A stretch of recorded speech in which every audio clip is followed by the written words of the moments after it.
Good evening. Welcome to Voices. I'm Mark Halfmoon. Tonight, this program I'm calling Ambush at City Hall, and I'm talking about the Santa Cruz City Hall, and I'm referring to a situation that went down a couple weeks ago where Council Member Tony Madrigal of the Santa Cruz City Council brought up an issue of racial profiling. He said he thought there might have been some. He made a very vague, generalized statement about it. And that's fine. A couple weeks later, though, without his knowing, a lot of police officers were invited to the city council chambers, and they all spoke condemning him and demanding that he resign. Well, it kind of, well, number one, since the incident he spoke about, an incident of racial profiling, I witnessed also along with him right outside these studio doors on Halloween of last year. And there's been a lot of criticism about how he did it, when he did it, and why, and things like that. But what I want to do is try to clear up some things right now, because I am just amazed at the vitriolic racism that I've been reading in like the Sentinel blogs on their online thing, just outright Ku Klux Klan type racism, and some of the letters in the city to the Santa Cruz Sentinel. I should also mention that right after this happened, as soon as I saw that headline in the paper, I wrote a letter. I fired off a letter to the Santa Cruz Sentinel and explained that I saw what was going on that same night. It did not appear in the next day's paper, so I sent it again. In fact, I ended up sending it a total of 4 times, including to the editor, Tom Honig. It never appeared in the Santa Cruz Sentinel, and one of the times I said, well, just for luck, I'll send it to the Good Times. They printed it right away. So the first thing I want to do, just to get into this issue, I'm going to let mostly the tape do the talking. There was a staff presentation at the City Council from the city manager staff to talk about how they were going to cover Halloween this year and what steps would be taken to make it safe and things like that. And so I'm going to show you just a little short clip of the nature of the presentation. We have that ready? Let's roll that clip. If adopted by the City Council by resolution tonight, that area will be our safety enhancement zone. So between the hours of noon on Halloween, October 31st, until noon on November 1st, within that area, 12 municipal code chapters will be subject to triple fines if violated. Okay, so that was the nature of the conversation. Right after that, though, after she made this presentation, the controversial statement that was made by Councilmember Madrigal came up next, and I'd like to play that in its entirety for you. Run that clip for me, would you please? Tony? Well, my concerns from last year about establishing this triple fine zone, are still the same. This year, I'm just worried about the impact that this has on, communities of color and on Spanish-speaking communities that may not be reached by your Spanish media campaign. One specific issue that I had last year was that your poster, I think I spoke to you about this before, your poster on the bottom part had the information in Spanish, but I just don't understand why you can't have a bigger poster the same size in Spanish as in English. If you end up finding somebody, the fine's going to be the same whether they were Spanish speaking or not, but yet the information to try to reach them was not. And I'm concerned about that, and I'm also in general concerned about how effective are we at trying to get the information out there that this is a triple fine zone. I was out there on Halloween. I must have told 2-3 dozen people about the fact that it was a triple fine zone. I must have told about 6 or 7 folks to not urinate in public because they were about to. I told them, hey, it's triple fine tonight. There's an officer right down there. Oh, okay. A lot of folks didn't know. And then on top of that, somewhat related to the amount of personnel that was out there, I was really bothered by the fact that I witnessed a bunch of officers pat down a group of Latino youth that were standing on the sidewalk by, I think it was community television. They were standing by there. They weren't doing anything. They were just watching everybody go by. But they patted them all down and searched them, and then they left them alone. And then I asked the guys, are you guys bothered by this? Or are you guys okay? And, they didn't want to do anything about it. But they did make a good point. They said, look, They just patted us down, but they're walking right past this other group of kids who are being louder than we are. And they don't look like us, and implying that they weren't Latino. And I just feel that, you know, to a certain degree, you know, there still might be some racial profiling going on. And those issues concern me. I mean, I don't think that's what we're supposed to be doing on Halloween necessarily. I do understand that, you know, there's all kinds of procedures that police department has to be going through and everything, but I just think that there's a different way to go about trying to make sure that downtown is safe during Halloween. And so I'm inclined to not support the motion. But if you could make a note, please, about getting a big poster, same side. Councilmember Madrigal brought up this issue in what appeared to me a very kind of humble and sort of a quiet way. He brought up the issue of racial profiling, and that night, that day, I'm sorry, on September 11th of this year, apparently no one heard this because none of the council members addressed it at all, the issue of racial profiling at that meeting. In fact, not even the police chief who got up to speak also, he didn't say anything about it. So it appeared to me from the beginning that, okay, this was not a concern of theirs, it was nothing worth addressing, and it certainly didn't seem to make anybody angry at that moment. So in fact, let me show you a clip of the things that the city council members did talk about that night. Roll that one. My concern is this. Our city, when these things occur, tows away a lot of cars. And I've talked to those folks whose cars were towed away on multiple occasions, and they're flabbergasted. Whatever reason, they didn't know, or they don't think that they knew. Was there a big issue with some of these things, especially the towing away is the one that I'm most interested in, because it seems like there's easy things we would be able to do, just hearing what the suggestions and the concerns, but I will say in regard to the towing, I mean, what you have down there is a complete change of character of downtown in about a 2-hour period. You got all little kids trick-or-treating in the afternoon. Then, bingo, you got to clear that thing out and prepare for 20,000 adults out for a high time by evening. And that is quite something. Because what I'd be interested in is the triple fine, you know, applying when you have a car that pulls up in an emergency lane at 11 o'clock at night and somebody parks to get out and go party versus somebody who's down in the afternoon, didn't see the sign and gets towed away. The vast majority of the towing was totally appropriate and deserved, and literally a protection for the people who own the cars as much as anybody else, because you got 20,000 people, they're just literally body to body pressing against each other. Those cars would be destroyed if they were on the street, and they need to be moved. As irritating and annoying and terrible it is to get your car towed, I don't think anybody would want to be in a situation where an ambulance couldn't get through because there was one car. The towing is separate. The city doesn't make money off the towing. The tow truck comes in, takes the car away, and that's the end of that. We don't even have to cite for the Muni Code to tow the car out. On that evening, it seemed that the major concern was towing and whether or not the rules were too strict. I mean, a lot of council members brought up the issue that they thought that the rules may be too strict, even though they knew that they had to do a certain amount of citing and towing because of emergency zones. But that seemed to be the issue that was mostly on everybody's mind, including the chief of police. Right now, though, I'm going to show you what happened 2 weeks later. That night, clearly, no one was disturbed by what he said, or no one was visibly disturbed. No one said anything about it.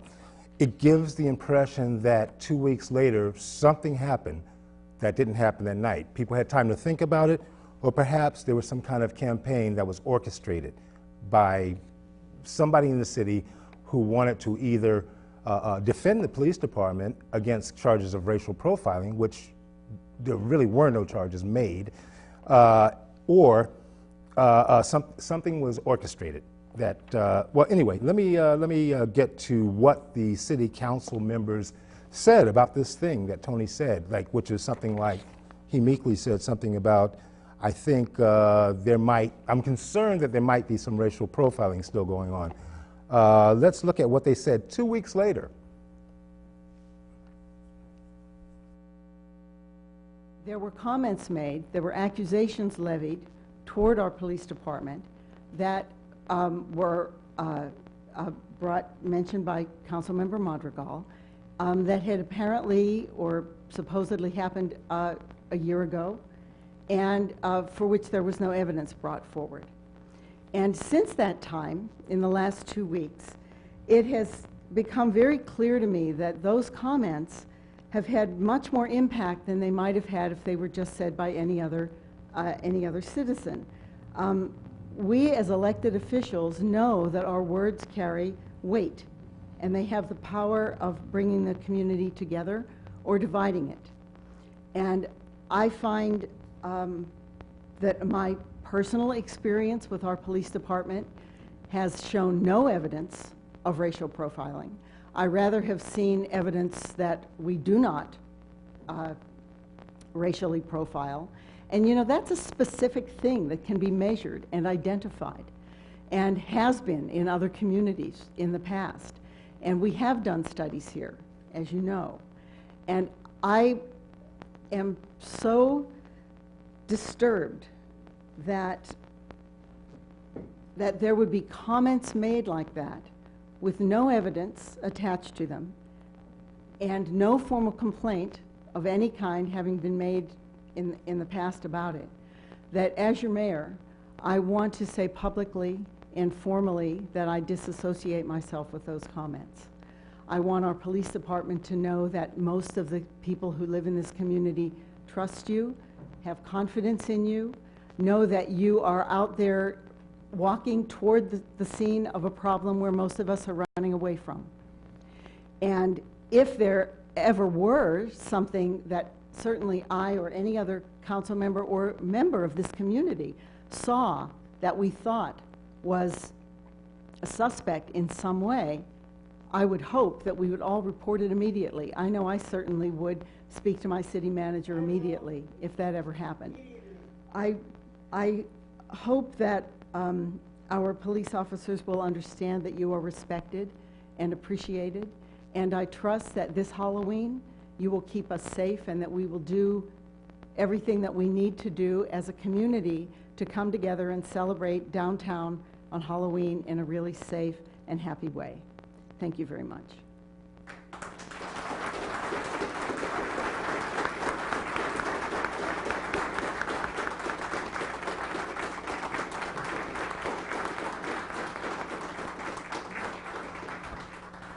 I want to thank Emily for scheduling this moment, and I want to thank all of you for taking time to come out.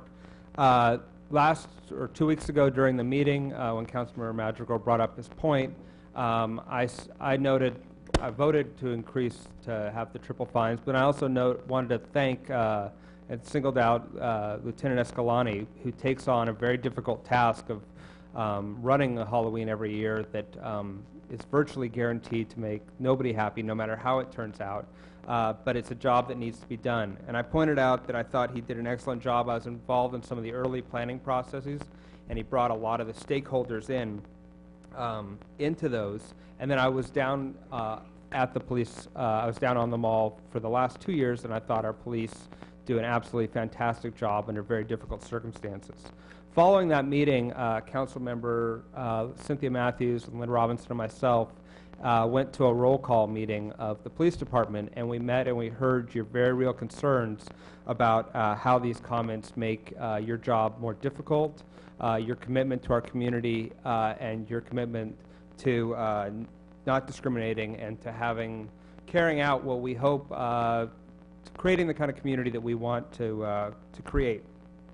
The three of us wrote a public statement that we'll be distributing in just a second, and each of us are going to read a section of it. But I want to thank you for taking the time to meet with us and to share your concerns. This is the public statement. 2 weeks ago, during a council discussion of upcoming Halloween plans, Councilmember Madrigal made some comments charging the police with racial profiling in the course of last year's Halloween events. We are issuing this statement in response to these comments. We take issues of both public safety and discrimination very seriously. The council has been clear on countless occasions that it expects the highest level of professionalism from the city's police department. We believe the department itself shares and has a proven record demonstrating this commitment. It has clear procedures to review incidents where departmental standards and policies may not have been followed. If Councilmember Madrigal was in fact concerned about possible discriminatory treatment, he should have reported it promptly for investigation through appropriate channels. He did not. Instead, this long-delayed and unsubstantiated charge has been demoralizing to the department and harmful to its reputation in the community, particularly in the Latino community where the police have done extensive outreach. Halloween evening presents an exceptional challenge to the city, with tens of thousands of people crowding downtown in a highly charged atmosphere.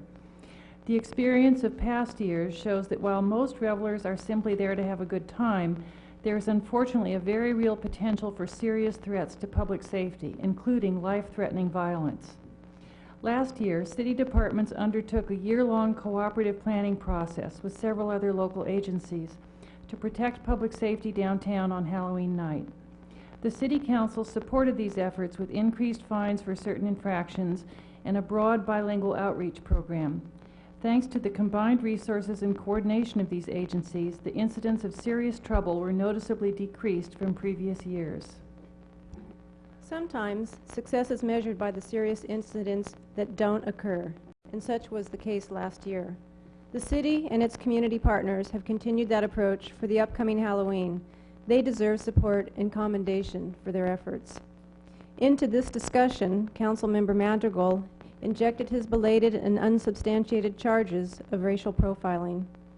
In view of the police department's own proven commitment to professionalism and fairness before the law, and the department's leadership in protecting public safety downtown on Halloween, we wish to make a public statement of confidence and appreciation for the men and women who serve this community daily as members of the Santa Cruz Police Department. That's it.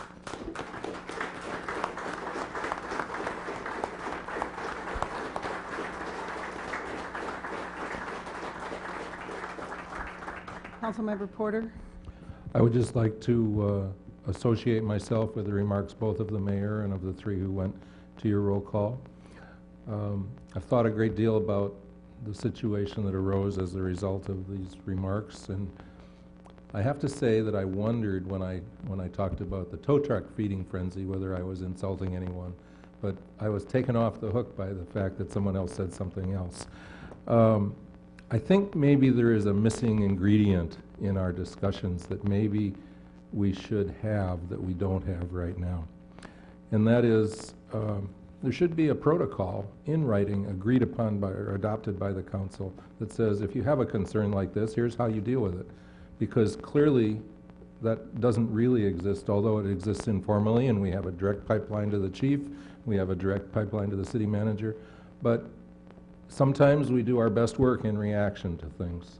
And so I'm thinking that either a group of council members or the Public Safety Committee should institute a protocol where if there is a concern of any kind like this, that there is a way to do it, and we ought to spell it out. That's the impression I get from all of this. And I hope that the members of the police force, all public safety folks, get the message here today. I know that I want to join this message, that I have a lot of confidence in you, and I think we do as a body. Thanks very much for your work. Bravo. Thank you.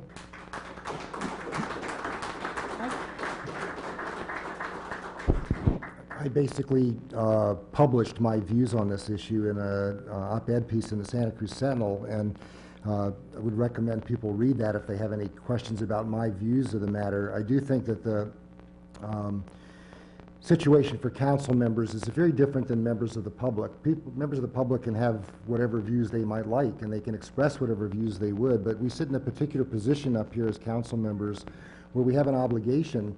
If we feel that something's going wrong, and this isn't particular to the police department, if we feel that something's going wrong with the city and the city workforce or the things that the people who work for the city do, we have an obligation to, first of all, present some evidence that we think something's going wrong, why we, what makes us think there's a problem, and then I think we have an obligation to try and do something about it and try and come up with solutions to try and solve those problems.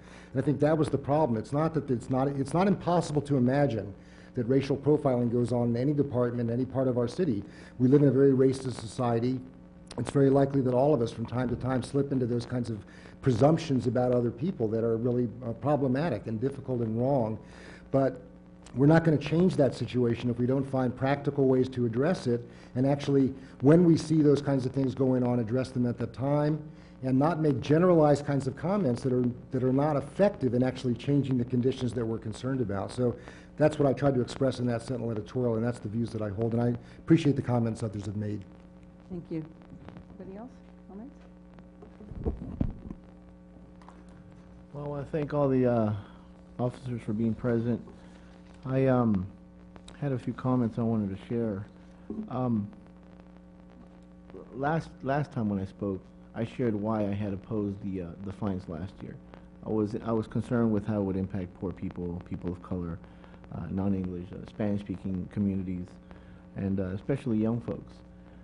When I said that I saw these young folks be approached, I mean, I said it because that's what I saw. And that's what I felt, and that's what they felt. And all these young people wanted to do was just go home after the whole incident. And these young folks should have felt just as welcome as everybody else downtown. And that's why I think that we just need to make sure that everyone feels that they're being treated equally downtown and all the time. That's one of our values as a community.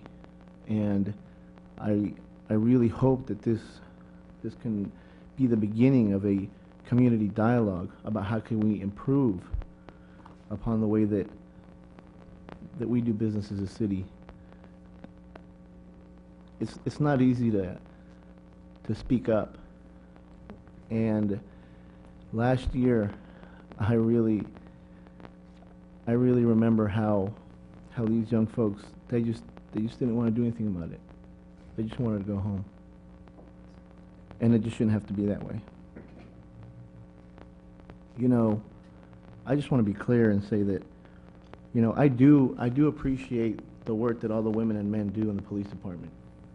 I really do. You guys put your lives on the line every day. And I thank you for that. And I know some of you may not agree with the words that I say or the way that I say it, but I ask you all, I ask us all, to not have that keep us from addressing the real issue that's staring right in front of us every day. That's all for now. Okay, so in that little Normally, clip, when we have, stop that. Okay, in that little clip, a few things happened. One was that the Mayor Riley, said that in her experience, there is no racial profiling going on in Santa Cruz, and I don't doubt that at all. I think she's absolutely correct, and what she's saying is the truth. I'm sure that in her experience today, there's no racial profiling. However, there are many of us, there are many people of color in this town who could tell you the absolute opposite. She said that, that racial profiling is a specific thing that can be measured. Now, I'd like to really know how this could be measured and who designed the measurements. She said there's been studies, and I heard that in one of the other council members' article in the paper, that there was a study. That, who are you going to believe? You're going to believe our study or your own lying eyes? That's what it sounds like to me. And many other black and Latino people, when you say something like that, originally, I think they're wrong about how they treated Tony Madrigal, but it's more than about him right now. The kind of things that are said, I mean, they say over and over that these are unsubstantiated charges. I didn't hear him make any charge. He made mention of the fact that he witnessed, from what he witnessed, he thought, he was concerned that there might be some racial profiling going on. He didn't attack anybody, and there were no unsubstantiated charges. As far as I'm concerned, if there were charges, they're substantiated, because I saw them with my own eyes right outside this building. They also talk about the proper channels, that he should have gone through the proper channels and followed the protocol. Well, we did have a proper channel for a while. There was a protocol. It was called the Citizens Police Review Board, which we sat upon. Right now, when you make a complaint, going to the police to make a complaint about the police, well, that's sort of what they did on the New Year's do-it-yourself investigation, where the deputy chief investigated himself. And guess what? He came back and said, I didn't do anything wrong. Okay, I want to show you another clip here, because that's not all. Later on, after that, the public, quote unquote, was invited to come up and speak. and address the issue. Let's look at that tape. This is on, Presentation, because go ahead. action on it, it's not open for public comment. But since all 7 of us have spoken to it, I wanted to say if there's anyone in the community who wants to speak, please come forward. I'm here today to express my support for the Santa Cruz Police Department and my appreciation for the very difficult job they do with professionalism and skill on a daily basis. I would like to report that as someone who is a passionate advocate for issues of social justice, I have always witnessed the police executing their duties with professionalism and sensitivity. I do also want to say something related to the remarks that were recently made that question the professionalism of our city police. As a city resident, I am disappointed that a council member would not be more responsible when given the opportunity to talk about such a serious issue as racism. The last city council meeting that I attended, I watched Tony get on the police department. This is the best bunch of cops in the state of California and the world as far as I'm concerned, but they're still profiling against the poor people. They're still profiling against the Mexicans and the blacks and anybody that don't fit into their mold. That goes with the United States government, Tony. You should go with your people back to Mexico and do something really for your people, because what you're doing here is you're making your people think badly about those people. We want to forget the hate. As a whole? The comments that you made, Tony, 2 weeks ago have affected law enforcement, the police department, but more the Latino police officers in the city of Santa Cruz. You have to understand that when we have another Hispanic officer, another Hispanic citizen say that we're racist, it hurts us to the core. When we're trying to do our job and trying to make the place a better place, and they say you're just a racist, you know, being Hispanic that you are, or Latino, that it hurts. Tony, you have to take responsibility for your actions. I came up here first thinking, you know what, I'm going to give Tony some compassion. Because in the beginning, I was upset. And then I became sad because I was saying, Tony's our leader, or one of our leaders. You have a greater responsibility being a Latino city council member than the rest of the city council. To me, you are our voice. To hear that you have issues about racism, to me it hit me to the core. Again, I came here with compassion, but you have yet to take responsibility for your action. All you say is you appreciate that law enforcement here. Well, we need an apology.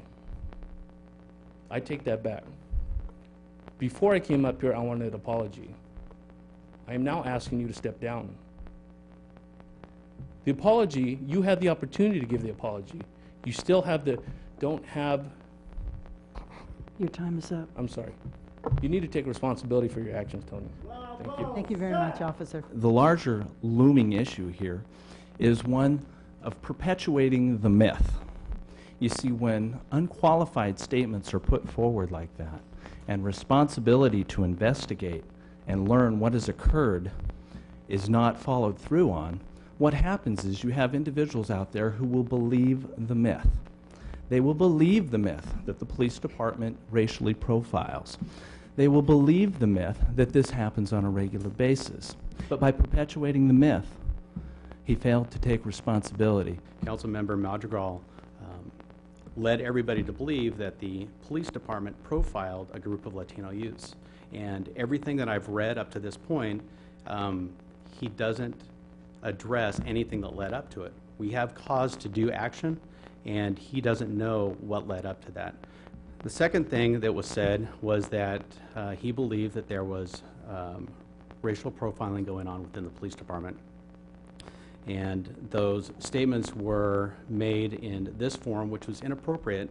And there's been a lot of things said within the city council, people that I've spoken to, comments back and forth in response to those things.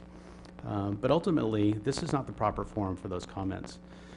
I think as an end result, you put a lot of people's safety in jeopardy by making those comments. Councilmember Madrigal, I don't know what else to say. I think it's time for you to take responsibility for your actions. There's appropriate forums for comments made. You as a city leader should know those forums and know those avenues to take if you perceive something that's going on within the city. You need to take responsibility for what you did, whether it's an apology about your actions, not how we felt about your actions, but your actions themselves. Okay, I'm not going to criticize the man who told Tony to go back to where he came from or go back to Mexico or anything like that, but the point of showing that was that very selectively, I feel like it has all the earmarks of an ambush, because right after he said that, because this Mr. Tomasi said to Tony something about you and your people go back to Mexico, he was told by the mayor to address, and in fact, several times this same individual was told by the city council members, including Council Member Rotkin, that he should address the entire council, not just one individual. But you'll notice right after he spoke, one of the police officers, the Latino police officer who came up, addressed Tony directly and said that, that he needs to resign. And he talked to him directly several times, and he was not instructed to address the entire council. I just wanted to bring that up, and that's why I showed that clip. The other thing, once again, I want to say that what the officer said was that he said it hurts him to the core that Tony would call him and other Latino, other Hispanic officers racist. Well, that's not what occurred, because I'm going to show you that again. I'm going to show you what he actually said. Once again, a shorter clip of it. Nobody actually, Tony didn't make any charges, and nobody said that the Latino officers or any of the officers were racist. The guy says Tony has issues about racism. He said that that Tony said that he believed that there was racism in the Santa Cruz Police Department, and that's not what I heard. He was also told that this is not the proper forum to bring up your concerns. I'd like to know what the proper forum is. If it's not the city council chambers, perhaps it would have been the Citizens Police Review Board. I'm going to show you a clip of what he actually said at that moment. Okay, run that clip of what Tony said again. I was really bothered by the fact that I witnessed a bunch of officers pat down a group of Latino youth that were standing on the sidewalk by, I think it was community television. They were standing by there. They weren't doing anything. They were just watching everybody go by. But they, you know, they patted them all down and searched them, and then they left them alone. And then I asked the guys, are you guys bothered by this, or are you guys okay? And, you know, they didn't want to do anything about it. But they did make a good point. They said, look, they just patted us down, but they're walking right past this other group of kids who are being louder than we are. And they don't look like us, implying that they weren't Latino. And I just feel that, you know, to a certain degree, you know, there still might be some racial profiling going on. And those issues concern me. I mean, I don't think that's what we're supposed to be doing on Halloween necessarily. I do understand that, you know, there's all kinds of procedures that police department has to be going through and everything, but I just think that there's a different way to go about trying to make sure that downtown is safe during Halloween. Again, on September 11th, there was not a great deal of outrage like there was 2 weeks later, where people made statements, read proclamations, and there was just a parade of one critic after another. Let me show you what they did talk about. Once again, this is a short version of what they actually were concerned about on that night of September 11th of '07. My concern is this. Our city, when these things occur, tows away a lot of cars. I will say in regard to the towing, I mean, what you have down there is a complete change of character of downtown in about a 2-hour period. Was there a big issue with some of these things, especially the towing away is the one that I'm most interested in? A car that pulls up in an emergency lane at 11 o'clock at night and somebody parks to get out and go party versus somebody who's down in the afternoon, didn't see the sign and gets towed away. As irritating and annoying and terrible it is to get your car towed, I don't think anybody would want to be in a situation where an ambulance couldn't get through because there was one car that was sitting there. The only concern I have is about no parking or towaway zones to make sure that those are adequately posted. The towing is separate. The city doesn't make money off the towing. The tow truck comes in, takes the car away, and that's the end of that. Towing is a big issue. It deserves a lot of discussion, and it went on for a long time, but someone brought up an issue of possible racial profiling. It was not worthy of discussion. It didn't get talked about. We talked about towing.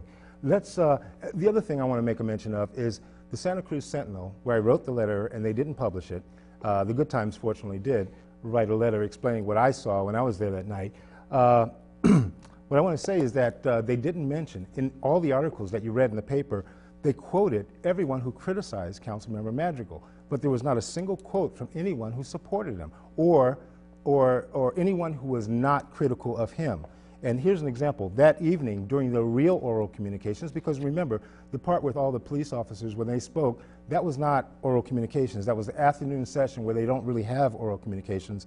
And it was a special deal. Councilmember Madrigal had no idea that this was going to happen.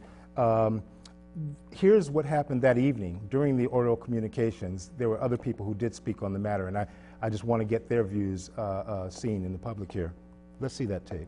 Councilman Coonerty requested that Tony and anyone else provide a faster complaint to a problem and asked that they follow a process that's apparently already in place to deal with such charges. The problem with that request is that it's coming from a man who, like me, is part of the dominant culture, that is white, middle class. And this kind of response illustrates exactly what's wrong with the thinking of the dominant culture.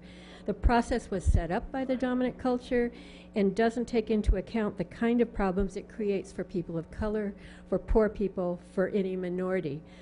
To Councilman Coonerty, it may seem a reasonable request, but I would like to ask everyone on the council how many times they've decided not to pursue a wrong because it was just too much trouble. Yet for a minority, it's far more than trouble to confront the police or the city council or anyone else in authority because their experience says they'll be brushed aside, disbelieved, condescended to, verbally attacked, or worse. And that seems to be what has happened with Tony. The incident that Tony describes should not have to be brought to the attention of this council in order to instigate training and sensitivity and awareness of racism. That should be part of every policeman's training and required of every council member. I come to you with a concern regarding the racial profiling issue with the police that was raised 2 weeks ago. I'm a resident of the Lower Ocean Street area here in Santa Cruz, which consists of primarily people of color. And very often I see police cars driving up and down our neighborhood streets. And to be really honest with you, the majority of the people most of the time aren't happy to see them. And it can be a very scary thing for most people in this area. So I'm here to urge you, the council, to take these issues seriously and to look at them more closely and not just focus on silly things like on who said what or in what matter things were said. I am thankful that this issue was brought up last meeting, and I hope that it's not going to be something that's just going to be ignored. All people in this city deserve to feel safe in their own city. Our population growth is really the core of what's getting ignored. And Tony, that also means that we have an immigration problem because we've got mass immigration, and you can sit back in your seat and take a big sigh.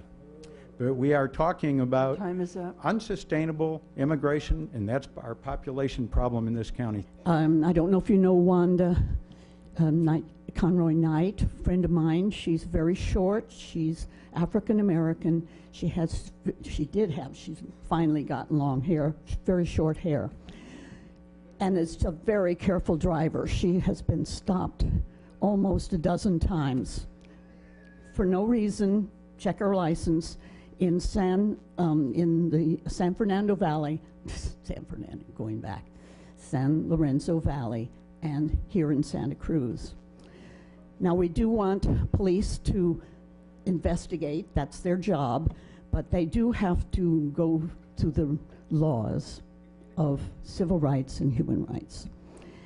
That brings us to an end of this evening's oral communications. Madam Mayor? I want to thank you very much for I wanted to add, it looks like there's some more people here that have showed up to speak, and I know that you set a limit. However, this afternoon you did offer a special opportunity for people in the afternoon, most of them who were, I guess, officers, to speak, even though there is no oral communications in the afternoon. How many more people would like to speak? I want to speak, Tony.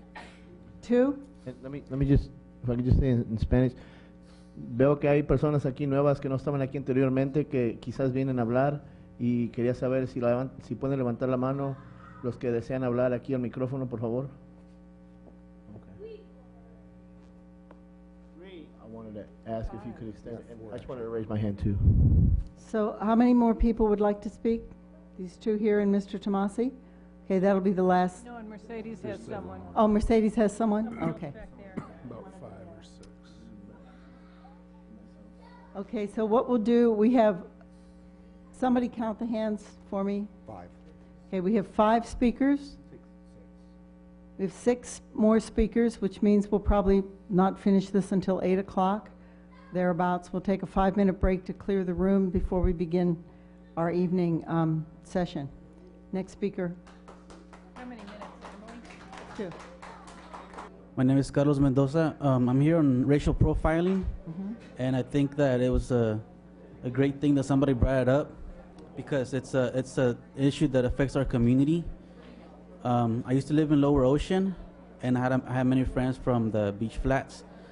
And just growing up in Santa Cruz, it's something that affects us every day because, you know, instead of feeling safe when the police comes around, we fear them because of the way they brutalize our people, you know, the way they treat us, the way they talk to us. You know, it doesn't seem like they talk that way to everybody else, you know, because I've seen it. And it's something that needs to be taken seriously. Good evening, City Council members. My name is Sandino Gomez. I've lived in the city my entire life, and I have to say, as a young person, and even though I don't like the term very much because I think we're all people, but as a person of color, you know, I don't want to challenge anyone or say you're wrong or anything, but you know, profiling happens on a daily basis. This isn't just a matter of Santa Cruz either. You know, downtown last year, if I'm not mistaken, there were several police agencies assisting the Santa Cruz Police Department, many of whom were not wearing identifications. And when I personally asked, you know, what department do you work for, it was very difficult to get an answer out of them when they're wearing their riot gear and marching up the street. So, you know, the point I'm trying to make is it's really easy not to see, especially when you've never lived it, especially when you've never experienced it. But young people, people who dress a certain way, people who happen to be a certain race or ethnicity or religion, they get profiled every single day, and not just by the police. We all do it. It's so easy to make a judgment based on a glance, based on a look. All right, so we cut that tape short because we're running out of time here on the program. There's a lot more stuff to show, but we won't get a chance to do that. There are a few other things I want to show you. And I just want to be clear about the fact that I don't believe myself, who was once the chair of the Citizens Police Review Board, or Mr. Madrigal, who was also on that board, and other people. It's not that we have something against the police or police officers per se, individually. However, I want to say that I believe that when a society arms a group of people, when we say we arm you and we give you the power to take away people's freedom, we give you the power to take away people's lives, that the citizens of that community have some right to look over your shoulder and see what you're doing. The police departments across the nation seem to take it as an insult or as if you're calling them names just because you might suggest that they should have oversight, just like we have oversight over money in banks. Not in Iraq, but the other thing I wanted to mention about that is to be very clear, because we, as the Citizens Police Review Board, we were painted as cop haters, anti-cops. Well, I don't hate them, and I don't have any problem with police. What I have a problem with is children of color, people of color who have consistently and ongoing been harassed and treated poorly by the police. And when Rodney King got beaten in the nose on tape, black people all over were going, whew, at least other people are going to be able to see this now. They can see it happens, because none of y'all believe us when we tell you. And for you to sit there and say, well, in my experience, there's no such thing. And I can assure you, there's been studies. There is no racial profiling. That's an insult to us. I want to show you a couple of clips. I'm going to show you one first. There's 2 members of the Santa Cruz City Council who both condemned Councilmember Madrigal for his statements. Those people are the longest sitting city council members on the Santa Cruz City Council. They've been there since the year 2000 when they ran. I'm going to show a little clip of first Council Member Ed Porter, what he said on September 25th, 2007, and then immediately after that, I'm going to show a clip of him speaking at a candidates forum, and I believe it was at the invite of either the League of Women Voters or the NAACP, his statements about his response, Councilmember Porter, then candidate Porter's response to my question about police harassment, racial profiling, and selective enforcement concerning Latinos and people of color in general. Is that tape ready now? It's not quite ready. Okay, well, okay. There should be a protocol in writing agreed upon by or adopted by the council that says if you have a concern like this, here's how you deal with it. Because clearly that doesn't really exist, although it exists informally, and we have a direct pipeline to the chief, we have a direct pipeline to the city manager, but sometimes we do our best work in reaction to things.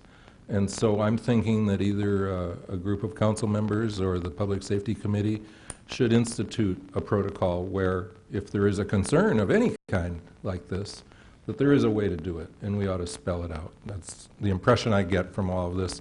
And I hope that the members of the police force, all public safety folks, get the message here today. I know that I want to join this message, that I have a lot of confidence in you, and I think we do as a body.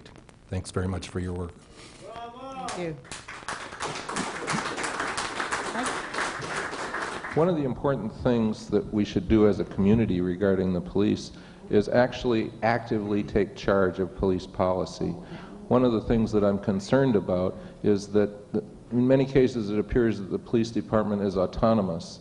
And in fact, the Citizens Police Review Board, the proceedings are often not available to the public. We don't get to know what some of these reports are, what they contain. So I would like to see the CPRB improved in that it should become more of a police commission. And I would like to see the citizens of Santa Cruz set policy, set police policy, so that we decide the demeanor, the behavior, and even the training of our police people who we hire. We can start training our police in non-violent and non-lethal techniques and teach them politeness and have them participate in our community events so that they are a part of our community. By doing things like that, we can have a police force that we're proud of. I find that my personal experience with our police department has shown no evidence of racial profiling. I rather have seen evidence that we do not racially profile. And you know, that's a specific thing that can be measured and identified and has been in other communities in the past. My name is Emily Riley. I too have noticed the same thing I've already heard mentioned here in Santa Cruz. I have friends and employees who have found themselves in situations that would never happen to me just because of the color of their skin, just because of their ethnic origin perhaps. I have people on their way to the bakery at 4 in the morning riding their bicycles, an African-American man who worked for me for 4 years who got stopped almost every day. So the problems that we're hearing about are real. It's not someone's imagination. But I think we can't legislate sensitivity. We can't legislate understanding. We have to educate. We have to educate the police, and we have to educate our children. We have to provide affirmative action programs. We have to show children and adults examples of lots of different people doing things that they don't expect the stereotypical person to do. Okay, so the reason I did this show is to try to bring about a dialogue, to try to do what Councilmember Madrigal says he was trying to do in the first place, to have a dialogue about something that is very real to me and to him and to many people who look like us. I don't care if it's not real to you and you don't see it. The fact of the matter is that it does happen to us, and we know it to be a fact. And if you want to doubt that, if you want to say unsubstantiated charges and things like that, go ahead and say it. You're in the same bag with people who are denying discrimination against people throughout the history of this country, including during the civil rights era of the 1960s. It was totally uncalled for this man to be ambushed at the city council meeting on September 25th because he slightly brought up the issue that he was concerned that there may be some racial profiling going on. I believe the proper response, if I was on the city council, my response would have been, oh really? Well, here we got the only Latino on the Santa Cruz City Council. only the second one to ever be on the city council, bringing up an issue that was for real to him, that he expressed very sincerely, I thought. He wasn't grandstanding or making any kind of play like that. He brings that up, and instead of doing what I believe I would have done, say, oh, that happens? Well, why don't we have a discussion about it, Councilmember Madrigal? Why don't we get together after this meeting, and maybe we'll arrange a meeting with the police chief or someone else, city manager, whatever, and we'll discuss it and find out if it's real. He was dismissed immediately. First of all, no one addressed his comments, and 2 weeks later he was attacked, as if he had actually attacked anyone. And I don't think that Councilmember Madrigal is there at that place. When we were on the Citizens Police Review Board, that we did feel that we were making more and more progress for addressing some of these issues. I'm not saying that the police are bad people. The fact is that they're people, they're human beings. That's what they're always telling us. We're human beings just like you. Yeah, exactly. Human beings have one thing in common. They screw up, they make mistakes, they're prejudiced, they do various things. That doesn't mean all of them do. All human beings don't screw up, all human beings aren't dishonest, and all human beings aren't brutal, but some of them are. And that's why some of these human beings who are wearing uniforms and the badge under the color of law and having deadly force at their side do need to have, I mean, I'm sorry, but people like that who have that position in society need to have the citizens of the society looking over their shoulder to make sure they're doing a good job and not just shout out platitudes about it. To me, it's sort of a trickle-down effect from the whole Bush era. I mean, they're in denial about their brutality against the Iraqis in Iraq. This whole thing that came down reminds me of something out of the 1930s in the U.S. South when a black person went to court. You got you got this man convicted by an all-white jury. This Latino man is sitting in this room full of, except for the Latino cop, of course. Everybody else is white there. Nobody is taking his side. Nobody's speaking up for him. And there's this corral of a circle of cops in the room. Now, I think that's a little intimidating. And they wonder why the youth, or even Mr. Madrigal, don't want to bring up complaints. Well, frankly, people are afraid. If they have to go to the very police to make their complaint, the department that offended them, they're going to lose faith. And they're going to back away, just like a person who's been raped or a victim of domestic violence. Sometimes it's not going to go to that person to make the complaint. They're a little nervous about what the reaction might be. And I believe that's what the case was with the kids who were there that he spoke to. The feeling is that you're not listening. And when I say you, I mean those of you who are not listening. There are some of you who are, who do know that this is real. This Bush era where we're into this thing where we're in denial about things, I think it's time to go, right? Okay, 2 minutes. We're in denial about racism in this country. There was no mass movement like black people were disenfranchised in the 2000 election, national election, in the 2004 national election. There's no movement. Nobody's responding saying, hey, wait a minute. We have a segment of society who's been eliminated and violated, and there's no response. And I think it was very brave for Councilmember Madrigal to speak up and talk about something he saw. He didn't mention it at the time because those kids didn't want their names mentioned. They didn't want nothing to do with no cops. They didn't want to, and if he would have brought it up at that time and said something like that, said that, they would have said, okay, well, where's your substantiation? That's unsubstantiated. Where's your proof? I mean, where's the kids? Well, they weren't there. So anyway, that's enough of my ranting and raving right now. I'd like to invite all those people involved to come on this show. Come on here next week and talk to us and explain to us why you guys are freaking out and blowing your top because a Latino is telling you and your middle-class white cloud, whoever you are, that there's something real going on, it's real in our lives, and you're just going to immediately, without any question, without even discussing it with them or anybody, you're going to dismiss it. So I invite you to come contact me here at my number at Community Television. I have a voicemail here, and you can contact me, Mark Halfmoon, and I invite you to come on and explain that to me and have a discussion with me about it, okay? I think that's about all the time we got, right? It's time to go? Huh? 25 seconds. Okay. This program, huh? A plug for the Indians, man. Hey, well, hey, it's the same thing for all kinds of people, whether they're Latinos, Native Americans, or people from various different places. Even the Italians, the Irish, people like that went through all kinds of police brutality and harassment when they were new immigrants to this country. And you know what? No one believed them either. Okay, good night. Join us next week. We're going to repeat this Saturday night at 7:30, Channel 27, Channel 73. Thank you. Good night.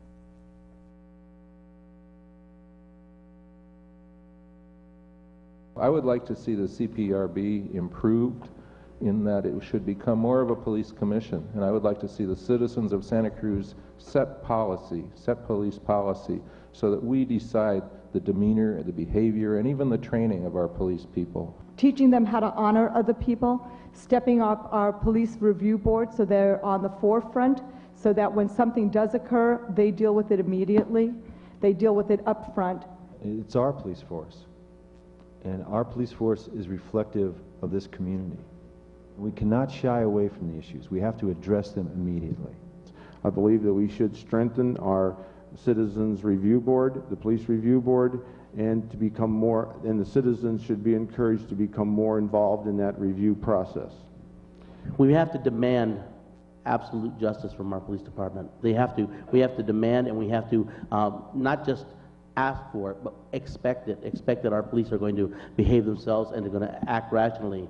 I don't care who you are, where you're from, color of your skin, any of that. If you commit a crime, you need to be held accountable for it. If a law enforcement officer commits a crime, he needs to look for a new job.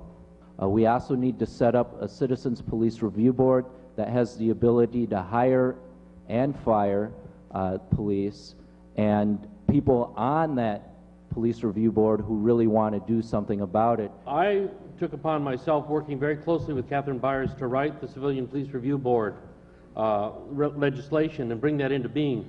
I was absolutely shocked that there would be a progressive majority on the City Council that did not appoint people of color. There are police out there that abuse their powers. There are police out there that are genuinely trying to do their jobs. I think we do need to strengthen the Police Review Board to the extent that we can, to make sure it does have all the enforcement powers it needs. I think there are some real significant problems in achieving civilian oversight of the police department. I would strengthen the investigatory responsibilities and capabilities of the review board.